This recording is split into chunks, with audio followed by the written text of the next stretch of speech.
গতকালকে গভীর রাত্রে আমরা অন্যান্য দিনের মতো মোবাইল পেট্রোলিংয়ে আমাদের পিএস এরিয়া থেকে বাইরে যাই মোবাইল করার জন্য। একটা সময় মোবাইল করতে করতে আমরা মাগন সর্দার পাড়া দিয়ে একটা গল্লি রাস্তায় ঢুকি গাড়ি নিয়ে।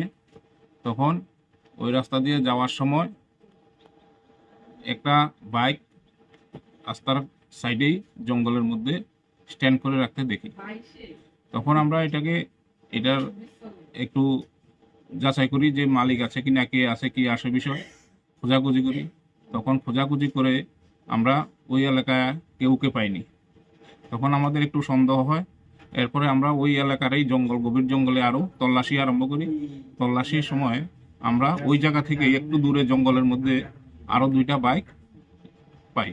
স্যার, রাত আনুমানিক কয়টা নাগাদ হবে? রাত্রে এটা প্রায় ভোর হয়ে গেছে, 4টে সাড়ে 4টে নাগাদ হবে। এরকম অভিযান সবসময় চলে? এরকম অভিযান আমরা আজকে কয়েকদিন, বেশ কিছুদিন যাবতই জারি রেখেছি। এই বাইকগুলির নাম্বার স্যার পাওয়া গেছে? হ্যাঁ, 3টা বাইকের নাম্বার আছে, রেজিস্ট্রেশন নাম্বার সঙ্গে লাগানো আছে। নাম্বারগুলি স্যার? নাম্বারগুলো একটা হলো TR01M6818 হিরো সুপার স্প্লেন্ডার, আর একটা হলো TR03E6620 হিরো এসিভার, আর একটা হলো TR01AV7525 বাজাজ পালসার 220। স্যার, বাইকগুলি কি কোথাও থেকে মিসিং ছিল? এগুলি আগরতলা থেকে দেখেছি, পরস্পর জানতে পেরেছি ওগুলো আগরতলার সাইড থেকে মিসিং হয়ে গেছে।